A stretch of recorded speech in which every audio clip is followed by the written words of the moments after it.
Okay guys, so I have a little bit of a different video today. This is my daughter, and she has been working on a diorama that we may show some videos or some pictures of it on Facebook coming up. We won't get into the details, but she was building one of our picnic table kits, and she got to the part of staining, and I was explaining to her the importance of bracing and being careful about that. And I thought, you know, there's a lot of other people that might be new hobbyists that might benefit from that. And I thought the best way to show her what happens if you're not careful is to show her that. And the best way to show her how to prevent that is to show her a couple different things. So what I have is 4 pieces of wood here that I've done, and we're going to she's going to learn, and we're going to show you guys too. So she's going to help me stain these here. And we're going to do one where we're not going to do anything. We're just going to stain one side and see what happens. And I think a lot of us know what's going to happen. And then we're going to do another one. We're going to stain both sides and see what happens. Another one, we're going to stain one side and put weight on it. And then another one, which we have bracing on it, like we do with a lot of our kits. And in the end, we're going to see what happens. I'm sure a lot of you know what's going to happen. But hopefully there's some of you that don't, or maybe you've always braced because that's what the kit says to do, but you've never actually seen what happens if you don't, and this might be a good thing to do. But either way, I'm having fun with my daughter teaching her, so this is not a waste of time for me, and she's enjoying doing this. So let's reposition this camera and we're going to get started. Okay, so here are 4 pieces, and I have my lovely assistant here with her paintbrush. We are going to use just because this is what we use the most, we're just going to use a Vatero stain here, just to show what happens. So the first one we're going to do, this is just going to kind of be our example. We're just going to stain one side, no bracing, no nothing. This is all of these are 1/32 thick basswood. So here, I'm going to go ahead and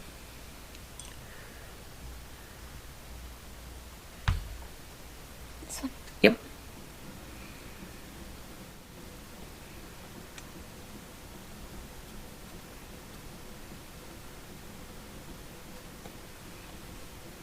Okay, so this is our first one. We're going to set this aside, and we're just going to do that one, and that's kind of going to be our control to see what happens if we just put stain on it. This one, we're going to do the same thing, but we're going to coat the one side, then we're going to flip it over and coat the other side. Okay?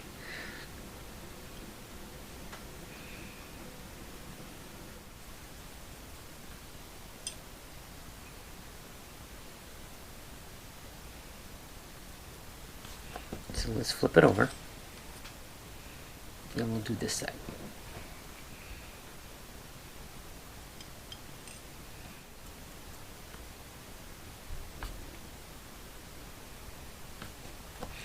So we'll set this one aside and let that dry. Now we're going to stain one side of this, and then we're going to put a weight on it while it dries.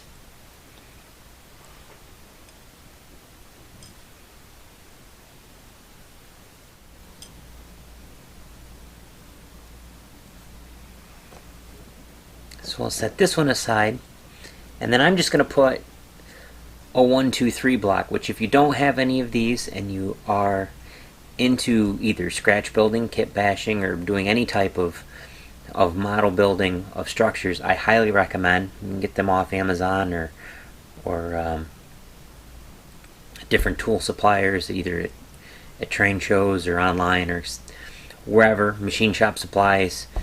I would highly recommend one.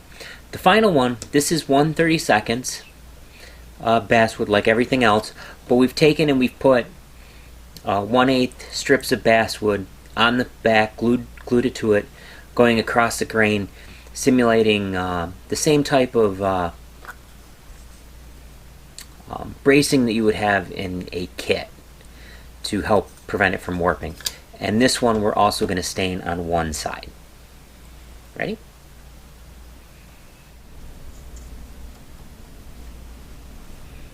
Okay, so now we're going to set these aside, and we're going to let them dry. and we will come back and take a look at them in a little bit after they've dried and see what's warped, what didn't, and learn from it, right? Okay. And she nodded her head for those of you that can't see. Okay, so we've let those dry, and a couple of the results were actually surprising. Now this is the one that we just stained the one side, and if you look at that, I'm going to try and hold it up here, you can see it actually didn't warp as much as I expected it to, but it definitely did warp. I'm not sure she put as much stain on here as I thought, but can you see how that warped? Yeah. You see how it... Yeah, it looked cool below. Yep. Okay, now... Is that what warping is? That is what warping is. Ah. So, now, the next one we're going to look at is the one that we put stain on both... It warped a lot. That we put stain on both sides, and as you can see, that one warped both sides. Now, a lot of times, this actually doesn't warp as much. This is a little surprising to me, but I'm thinking that maybe she didn't put it on as even. But that is a trick that a lot of times will prevent it. But, as you can see, it doesn't always work. So you need to be careful about, one, putting the same amount on both sides, and also there's no guarantee. It still can cause warpage. So the third one, which is the one that had the weight. Oh wow! This is the one that had the weight. It has little dots on it. Well, yes, it does have little dots, and the little dots on there Or because it has dots in there. Yeah, or it's because of this, so you might want to put a cloth or something over it. It too has some warpage to it, not a lot. Probably would be livable.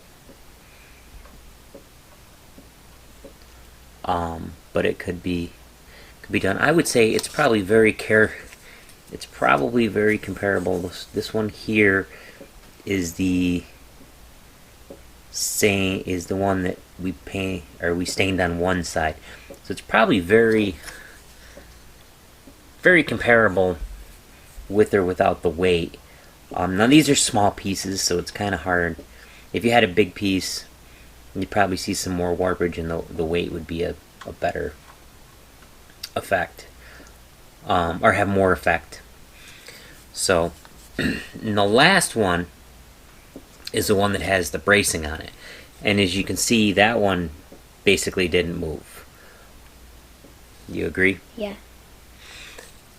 And that is why we put bracing on all of our buildings and stuff like that, to keep it from moving, because that seems to be the most surefire way.